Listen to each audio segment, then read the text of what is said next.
So today we're going to take a look at how FPX managed to defeat OpTic and make it to the grand final, and we're going to take a look at Split. Now, if you are an OpTic fan, again, this is not going to be pretty viewing. FNS said it himself that, they weren't playing very well this tournament. It's kind of a miracle they managed to get to third, to be honest, with how poorly they played at times. And this showed up again in this lower final. They made, some pretty bad mistakes, as we'll see, and so maybe it just goes to show the quality of team and the quality of players that they have, that even when they're playing, in my opinion, very poorly, they can still manage to get to third in an international tournament. But let's take a look at this map, and we'll take a look first at round number 3. So round number 3 is OpTic's bonus. They won pistol, they obviously won the second round, and now they're coming, as you can see, with some not great guns against the full buy of FPX. So let's take a look at how this round goes. And what they're going to do to start off with is, I think the initial plan is to try and do a B split, but that isn't going to happen because they get denied in mid. But they're going to boombot in B main early and walk in there and see that no one's there. And they're going to pressure towards mid, as you're about to see, with some prowlers and KO knife and whatnot. So they start to come towards mid. Here they go. And they put a smoke up here towards vents. They send the prowler and it gets shot very early. KO knife is going to see that the KO is there as well. Then we're going to get boombot coming out from Zipan that you can just see there. That actually does hit Crashies as he's trying to throw a flash. Second prowler comes out, that gets shot as well, right? Nade comes out. FPX clearly were like, you're not coming in mid very easily, right? They're pushing them back, and actually OpTic get pushed behind the Viper wall. So what they decide to do then is, after getting pushed back, having used their some of their utility, is okay, we've got B main for free, so let's just plan the most of our attack around B main instead, and we'll go from there instead and just leave Ye here towards mid. You see the KO knife does hit Ye there, he gets suppressed, but this is where the execute now is going to come from. You see the FNS, he's going to throw a seize and then a fade as well. He slightly misses the seize. You'll see that it just like slides off the little ramp here and drops down here instead. Quite unlucky, really, because it would have caught both players. But anyway, the haunt does reveal that Zipan is there, and so in comes this KO nade, as you can see, and the OpTic players start to come in onto the site. Ye, meanwhile, has found Artist. That's back in mid, so that's down here. He's just found Artist in that 1v1 gunfight, and then actually, they're going to manage to find Zipan as well. It's actually Crashies who managed to get that kill. The thing is, though, Sogetsu wasn't revealed by the Haunt, so, they aren't aware that he's here, and so Crashies, gives him one for free. But still, it's still fine because Marv is actually going to come swinging back out and get that kill back, and so we end up actually in a 4v2. Now, 4v2, even with worse guns, they should win this round from here, to be honest, OpTic.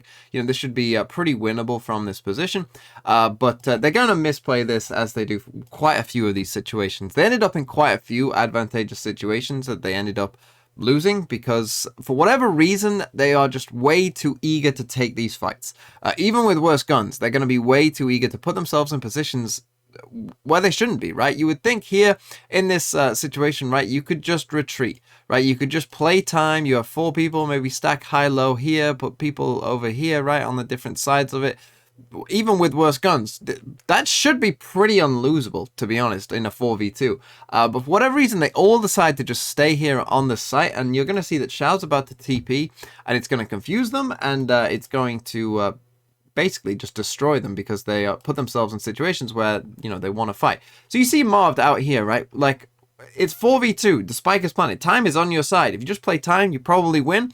But he's just out kind of in the open, right? Doesn't know where Xiao is. He's looking around for him, puts himself in a terrible position where he can't be traded and he can be swung on from many different angles wherever Xiao could have been. I mean, just think, Xiao could have faked this from here, right? He could have come across here. Both of these times, Marv is dead for either decision that Xiao made here. Really not great from Marv. And then the decision from the other players here is FNS doesn't know, the second player they've seen in Heaven, so he doesn't feel confident, swinging out of this smoke because they've seen that the Viper is here, so he doesn't feel confident doing that. But for whatever reason, Victor is going to try and late trade this kill and just, again, swing out on his own, as you will see. Just ends up in exactly the same situation where he's just out in the open on his own, no trade available. We end up in a 2v2 instead. Xiao then is going to put this smoke down instead to try and siphon off the players from the spike. Quite a good decision by him. But then even Angel, actually, even though we're in a 2v2, he's now going to die without getting a kill as well. We end up back in a 2v1. Xiao does tap the spike. That's going to be pretty important because it means that these OpTic players, they do the right thing here. They're trying to walk in their smoke at the same time. But again, they are just a bit disconnected and they end up walking in, you know, at slightly different rates. You see that FNS is already in the smoke. Yeah, he's still a step behind. And so that allows a player of Xiao's ability to be able to find one and then the other. You know, not great from OpTic. The big mistake to me was, you know, where their positions were at that point. I mean, if we look at where they died here, you know, you look at where these red X's are. This is a 4v2 and you have the spike down. This is somewhat inexcusable, I would say. You know, they didn't try and play together at all, and ultimately cost them this round. And you know, this could have been a big round if you win the bonus. And now let's come to round number 6. And what's happened so far, we're 20 seconds into the round. Basically, OpTic have just put down like a fade horn up on this tree to like see if anyone's close. They've sent a prowler down here, just clearing kind of the close angles of A. And as you can see, they are grouping up to go for this A hit. They have their KO ult, and they're going to basically just go in off the back of that, right? So that's what we're going to see. So yeah, they group up and they get ready to go. In comes the C's. Again, I think the C's might just miss here. From OpTic, and we get the pop of the KO ult, but Artist, before that first pulse of Crashy's KO ult, he then KO ults himself, so now neither team has utility as they're coming in onto the site, and so in come OpTic here, but you see the Artist is actually able to take out the first 2 players, but then Crashy's is going to come around the corner and manage to trade that, and then somehow find Xiao as well, but then Angel is going to find Crashy's from the smoke, so we've had a ton of different kills coming in, from different positions, and what's going to happen now is here's Angel, right, and he hears the res. The thing, I mean, had he had shot there, right, he probably would have just ended the round right there, but he decides to wait for when Crashes is kind of in the animation of getting back up to swing then, but unfortunately that's too late, and Marv manages to get the kill, and we end up in a 3v2 again. But again, this is going to be another 3v2 that OpTic are going to lose. Now, one crucial thing just happened. They put a KO knife here. Right, they put a KO knife here and it doesn't see anyone, okay? So that is very, very important to what's about to happen. But what's going to happen now is they also send a Prowler and it doesn't see anyone as well. That is also going to be important for what happens. But you see that we have this nade, right? And the problem is FNS is on very low health, as you can see there. And so I think he has a problem here where he doesn't know whether he's going to live or not. So he feels like he has to swing this, right? So you'll see he kind of like jiggle peeks it, but he doesn't know like how close this nade really is. So he's going to swing back again. And I think, again, it's because he thinks he might die to this nade, right? So he ends up dying to Zipan there. I can completely understand his thought process there, right? Like, you don't know exactly where that nade is going to land, the second part of it. He very easily, you know, could have died in a different situation. I don't think he actually would have, but, you know, he could have. Now we're about to get an interesting decision, though, because obviously the time is going to elapse to allow Zipan to run, well, walk back, really, to CT. But for whatever reason, that kind of internal clock in Marv's head just doesn't go off at all, and you'll see that he's just going to walk back into CT, staring at this the whole time, just believing that there's no way anyone could be in CT because they used that knife and Prowler, and so he's just gonna give them a free kill because he just walks straight into Zipan, right? He just walks all the way back here and dies. You know, again, a bit of a problem maybe with the timing, right? That internal clock is like, yeah, okay, we KO knifed and Fade Prowlered a while ago and no one was there, but it doesn't mean that no one is there right now. You know, someone could have easily just been hugging the corner, like just on the outskirts of that KO knife, and then been there, you know, marved a bit of a mistake there. And that means that Zipan now has his ult as well. So he does pop the ult. It's a good flash by Crashies, but obviously he has to run away from that. So he runs into Sogetsu there, and Sogetsu manages to find that final kill. And, well, again, OpTic lose another advantageous situation. And now let's come to round number 9, and we're going to see much the same thing that we did in the last round, where OpTic are going to group up towards A about 20 seconds into the round and begin to sort of make their progress here. They send in a Fade Horn on top of this tree, actually gets shot there from FPX this time, but FPX have a bit more of a retake setup, as you can see, with the 2 players up here instead. We get the Astro Wall, as you see, coming across there, and we end up with OpTic taking the site. You know, no one is there because they're playing for retake. So they are just going to, you know, waltz in onto the site, clear it out, and we're going to end up in this 5v5 retake. Now, what we're going to get here is this KO knife onto Marv right here. Now, in these retakes on A lot of teams you will see, are quite happy to do this, especially with something like a Viper wall across here. A lot of teams are quite happy to do this on the defensive side, to just full retake A, because if you don't have heaven control, you can essentially, once you've cleared out this area, you can then retake from 3 directions, right? You can then do this, and so anyone on site then is in big trouble. So what we've kind of seen in the meta on Split was essentially people just kept on retreating further and further and further back as teams would try and clear this out, because, eventually they would have to turn around and come back to site, and then you would just come back behind them again and, be the last alive and get the final kill. That is kind of how, the meta of Split sort of developed, but we're going to see Marv make a pretty big mistake here, because he's not going to do that, and really I think that cost them this round, because you see he does get hit by the suppress, right, and he's still here, but what OpTic decide to do, and I think this is quite clever, is they decide to fight CT, right? They say, okay, well, yeah, we know you can potentially come in from 3 different directions, we don't want that, so we're going to heavy fight you here in CT. You see they managed to get the first 2 kills there. We end up in a 3v5. The thing is, though, again, Marv now, especially when you've got those first 2 kills, he's going to come swinging back out on this. This is a terrible mistake. And if he just lived in this scenario, if he just decided to stay back here, OpTic win the round. Like, I can't see a single way they could ever win this round if Marv just stays back here. It would just be pretty much impossible. He also has 2 stars, right? So you can even delay with a suck as well to, get them off the spike. It would be impossible for FPX to win it at this point. But instead, he's going to decide to take that fight, and he's going to lose that fight, as you'll see up here in a minute. And that is a big, big problem for them. Because what happens next is, well, Xiao, who was just going absolutely insane in this game, decides to go insane when he gets these 2 kills there. He does get traded, but then Artis is able to trade this one out as well, with that smoke fading at the perfect time for him. And so we end up in a 2v1. But again, if Marv was alive at this point, right, again, if he's just hiding back here and everything here had happened the same, they still would win this round. It would still be almost impossible for FPX to win this round, because they still have to waste time chasing him down here. Again, he could just hide for as long as he wanted to. If they both chase him down here, FNS can reposition and give himself time, right? He could maybe go wherever really he wants. He could even sneak back all the way to heaven and come to ramp at the very end if he wanted to. It would have just been so easy for OpTic to win this situation, even if we ended up in a 2v2. But FNS now, is in a very difficult situation in this 2v1, and you see that they hold each other's angles for each other there. So Getsu holds Artis as he's checking towards the site, and it's well played by FPX, and they managed to win the round. But again, little things like that, little decisions like that, cost you rounds, and Marv's decision there, I think, really did cost OpTic this round. So now let's come to round number 11, where this time I think OpTic's plan just isn't maybe the best plan they could have had. And, there was a bit of a sort of refusal, I think, to adapt to what was going on in this round, as you'll see. So what we've got here is Ye's holding B main with his ult, right? And they've actually already managed to sneak Victor up into this B main area, as you can see. But then we get this Viper's Pit in B main.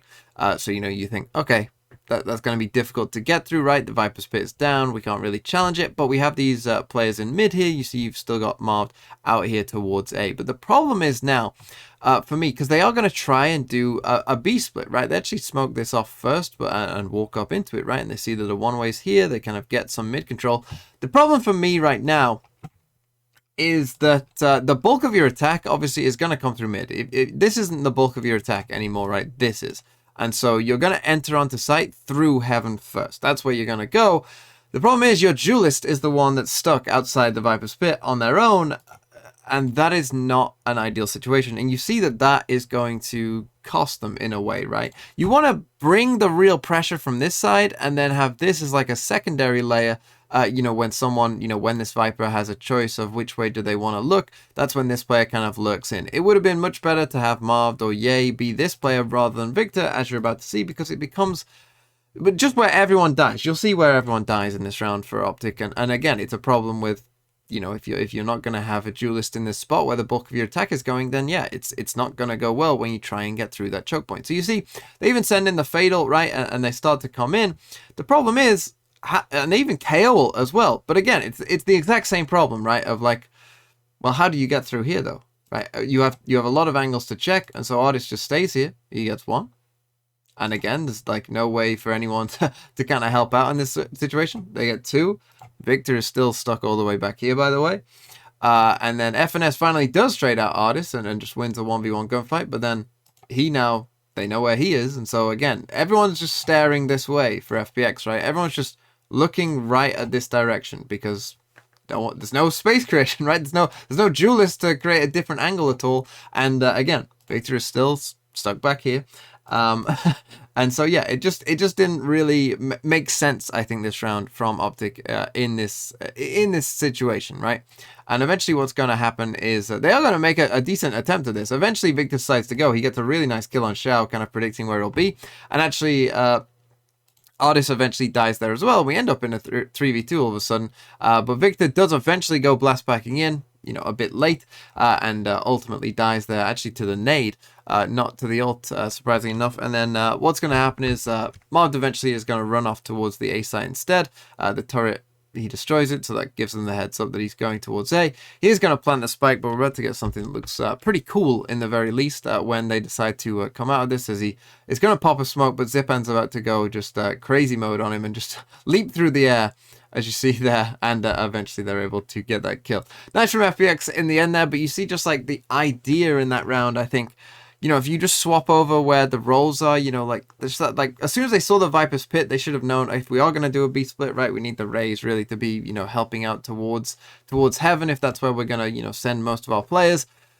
It just wasn't thought out, I think, properly that round. And now let's come to round number 17. So now FPX are on the attack, and you're going to see again just the disconnect from OpTic, right? Even just in these small moments, it felt like they could never do anything as a team. And I know it's very difficult to do it in very, you know, short spaces of time and to have that thought, but just look at this, right? So we're going to see that a nanoswarm comes out here as they try and get aggressive with the boombot. The nanoswarm goes off, one goes back, one goes forward, right? This just felt like what OpTic were doing all the time. And you see Marv just gets isolated there. Obviously he's on low health, he swings into 3 people on his own, and obviously dies. But OpTic now, to be fair, I think they have a pretty good plan. What they're going to do is they're going to bring Crashies back over. They're going to destroy this turret here that you'll see from Victor as he sees the turret jump peeking out. And they're going to decide, okay, let's just push this. What if we just push this as a team? You see Crashies begins to goes back, but then they decide, okay, let's just push this. The knife actually sees both the Omen and the Killjoy here, and you see they start to go. The thing is, though, again, look at the disconnect. Again, like, they don't wait for Ye properly, and again, I don't know why. There's no reason not to be honest, right? Doing this a second later wouldn't change anything.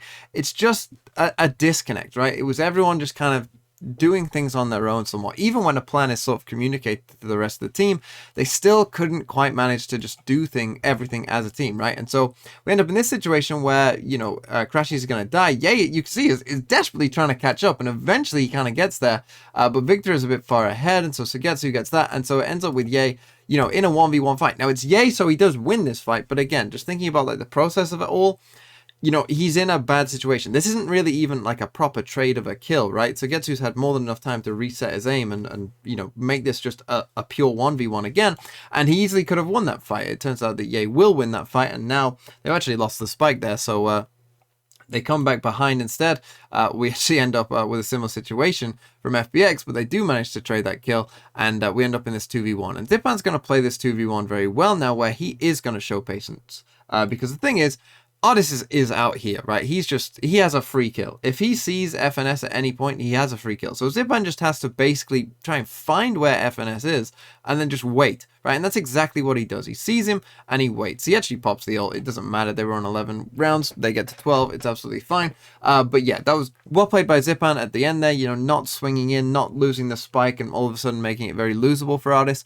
You know, just waiting for Artis basically to get that kill for him. And finally, let's come to round number 19. We're already 20 seconds into the round. You see the FPX have just kind of grouped up towards A, and it looks like they do want to go towards A. The problem is they get hit by a KO knife, and that kind of ruins the game for them. And actually, OpTic have pushed all the way through B, as you can see, and Ye is going to manage to get this first kill. But again, we're going to see a truly massive mistake again, where in a 5v4, for whatever reason, they decide to get aggressive, or Marv does at least. You see that Ye just decides to run away. This is the correct choice. Marv should have just gone with him. For whatever reason, Marv decides to stay and get aggressive. Now, the thing is, maybe he thinks, oh, Ye's footsteps is baiting away. If someone can hear those footsteps of him running away, they won't expect this.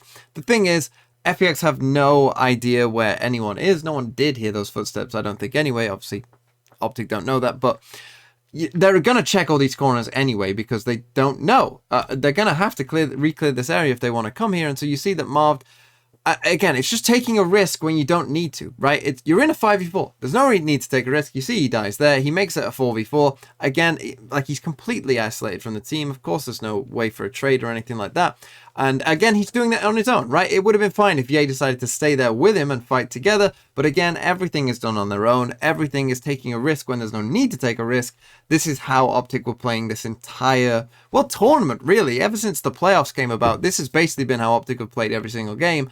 And, you know, as soon as they started to play some better teams, you know, they got punished for it, basically. And what happens from here is actually we're going to see some really nice util come out of FPX as they come towards this B site. We see a KO knife is going to suppress both the players on the site, and now we're going to see a really nice KO nade into Viper Molly here. Look at this. Lovely KO nade. Victor, it forces him to swing out into two players. Even the Molly lands as well to make him vulnerable as well. Really, really nice. Yeah, he does manage to get one, but now that they know where his position is, obviously this box is spammable, and he gets killed by that. And then we end up in a 3v2, and now it's obviously very difficult. FNS feels like he has to try and make a play. He dies to Angel. We end up in a 1v3, and Xiao is going to finish it off and win it for FPX. And outside of Bind, where honestly FPX looks so bad, I can't even, don't remind me. If you watch the co-stream, you'll know what I'm talking about. But other than on Bind, where FPX absolutely trolled, OpTic just didn't look like they, you know, were really ever in this game. To be honest, they got kind of destroyed. And well, I think the best two teams, you know, the best two teams of this tournament are playing in the grand final.